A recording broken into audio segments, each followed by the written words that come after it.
What's up, everyone? I hope you're having a good day. One thing I forgot to mention in the last video, in this bloodbath we're in with the stock market plummeting as it is where should you put your money now? With the Fed set to raise interest rates 3 to 4 times this year, what sector is going to benefit? Obviously, that's the financial sector. So we need to look at where should we put our money now, right? So we got SOFI, stock ticker SOFI. They've officially become a bank now. They've been beat down quite a bit. So if you want to consider an investment in SOFI, I'm going to suggest a buy-in price around $12 to $12.50. I think you have to look at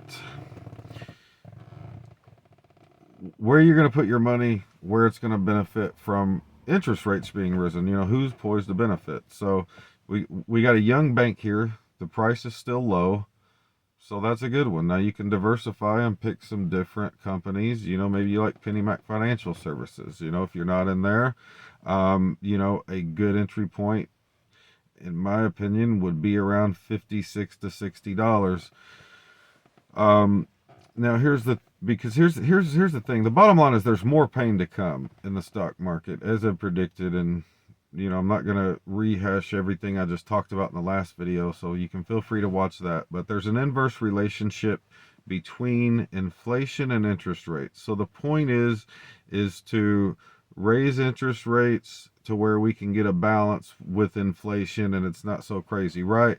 But what does that mean? It means it's going to take a while. That's why the Feds are saying they're going to raise interest rates 3 to 4 times.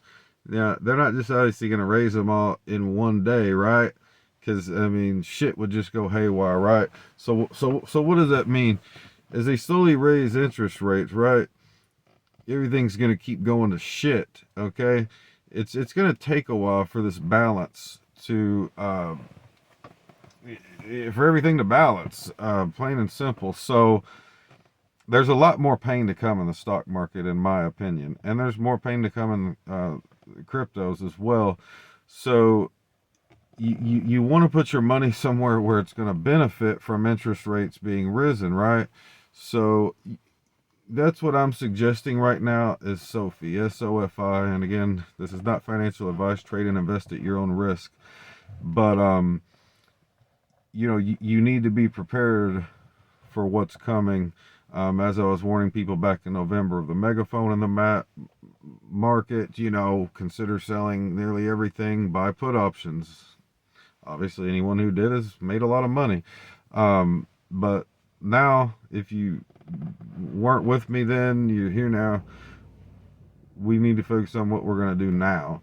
So there's a lot of stocks and cryptos I cover and follow and make predictions on my own time. I'm not going to jumble it all into this video, but that's what I think you need to think about right now, the financial sector, because they're poised to benefit from the interest rates. And we got a young bank here with a low price.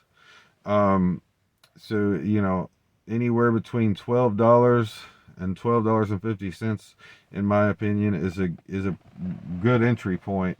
As far as an exit point, I'm not even going to throw that out there right now. Right now, the focus just needs to be on a good entry point.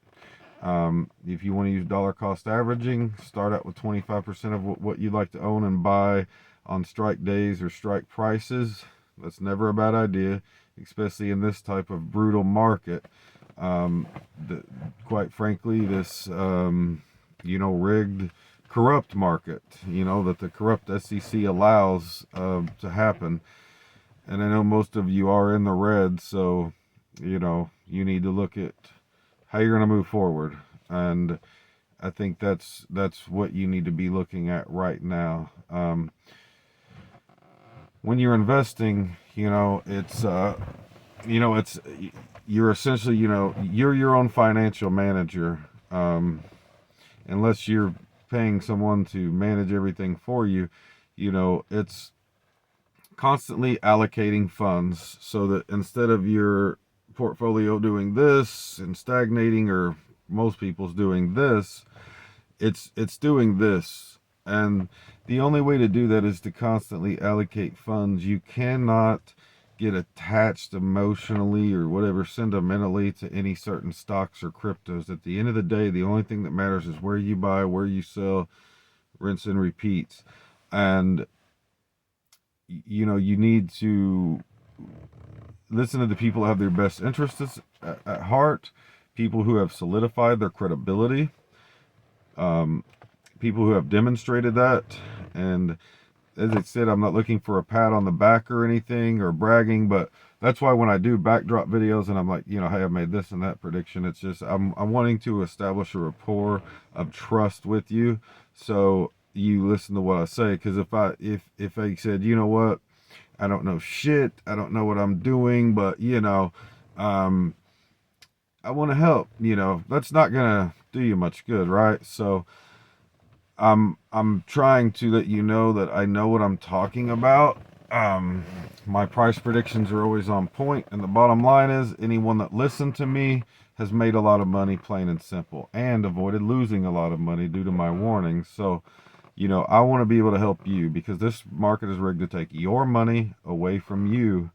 And I'm not going to reiterate too much of what I said in the last video because it's just uh, wasting people's time that did watch it. But you know, this is I think you need to learn put options. I'll just throw that out there again. And you need to understand that shorts, hedge funds are targeting mid and small cap stocks. So when you're researching stocks, whether it's going to be a short squeeze or just in general for their fundamental strengths, you need to also understand their fundamental weaknesses, because once they get jacked up and you sell, what are you going to do? You just going to wait to buy back in down here, or are you going to sell and buy some put options to make money on the way down?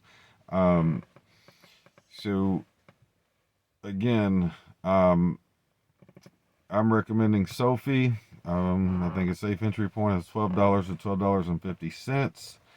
And you may want to do some research again into the financial sector to figure out what you think are good investments. But that's one I'm telling you you may want to consider.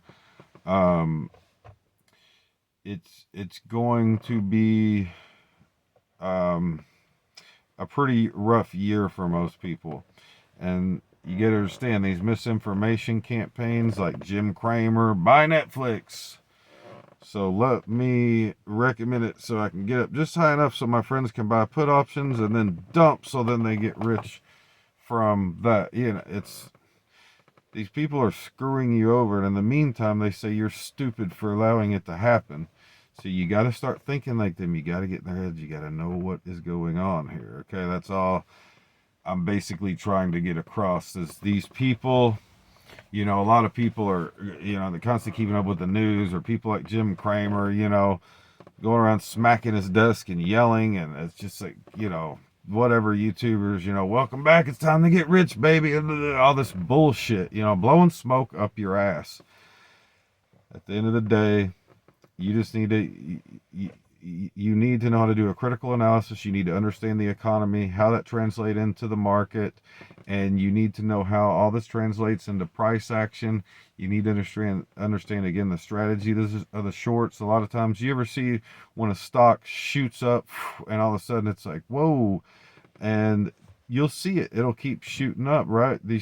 What they're doing is they're buying in very heavy because they want you to be, oh my God, you know, it's starting to squeeze, and then you're buying in, right? What are they doing during this time? Well, clearly they're buying in. That's a given, right? But it gets to a certain level, and they buy in real heavy on put options, and then what do? They dump all their shares. Obviously, this downtrend is just going to continue, right? So not only did they make a lot of money off of you when you kept buying in, basically all your money is funneling into their account from put options. So there's just so many bull traps, and that's just one example. But you know, just understand all these price targets. It's all designed to take your money. That's why I generally suggest, like, you know, um, if they say the Wall Street high is, let's just say, $17, you may want to consider exiting at 16 and buying put options. You just got to understand, this is all designed to take your money, not help you. You think these people want to see you get wealthy, build generational wealth? I mean, they want to take your money. That's all this is about. So I hope I didn't rattle on too much, but I know there's a lot of new traders and investors who need guidance, and you people have families, you have bills to pay, and the bottom line is a lot of apes, a lot of young or new traders and investors have been panic selling. I mean, there's really no way around it. That's just the reality. Um, these downtrends, we see these algorithms where a stock will downtrend and then you'll see a major drop off. These hedge funds buy in heavy enough on put options to where when they dump, they make a lot of money. But if you're not prepared in these ways, as I was suggesting back in November, you're not protected. You haven't mitigated your risks. You're not in a position where you're making a ton of money from this. So unfortunately, this is the unfortunate part. What I'm trying to say is that even with the market down, if people had listened to me, you could still have made a shit ton of money. So, I just I want to help people. At the end of the day, I just want to see people with a smile on their face. Doing good for their kids. You don't have to stress. You sleep better at night when you know what you're doing in this market and you're not losing your ass off. And that's what all this is about. It's just me trying to help. So um, hope this video was informative, and I hope it just gives you a little bit more insight into the market. I know it wasn't super informative. There's a lot to cover. You really need to do your research, and you need to understand how to make a technical analysis of a chart. And you really, there's just a lot to know. I can't cover it all in one video, but again, do your research. You really need to learn the metrics and the data and how this all applies to price action, PE ratios, and there's just so much to know. But at the end of the day, like I said, it's really all more simple than that. Someone asked me, because frankly, not to sound like an arrogant prick or that I'm bragging, but how do you always predict everything so accurately? And it's actually quite simple for me. And I'll go into that more on another video because I don't want to cram too much information into one video, but it's actually a lot more simple than people think to make accurate predictions. If you know how someone thinks, if you know how people think, if you understand the emotions behind the charts, you can make the predictions. So anyways, I guess that's all I have for now. I did cover a lot in the past video and other videos, and I'll have some more to come, but that's all I have for now. Consider the financial sector because it's poised to benefit. Again, just to reiterate, from the Fed's raising interest rates 3 to 4 times this year. And I hope that helps you out. I think SOFI is a good company to invest in, especially at 12.50. And anyways, y'all have a great day. I will see you on the next one. Peace.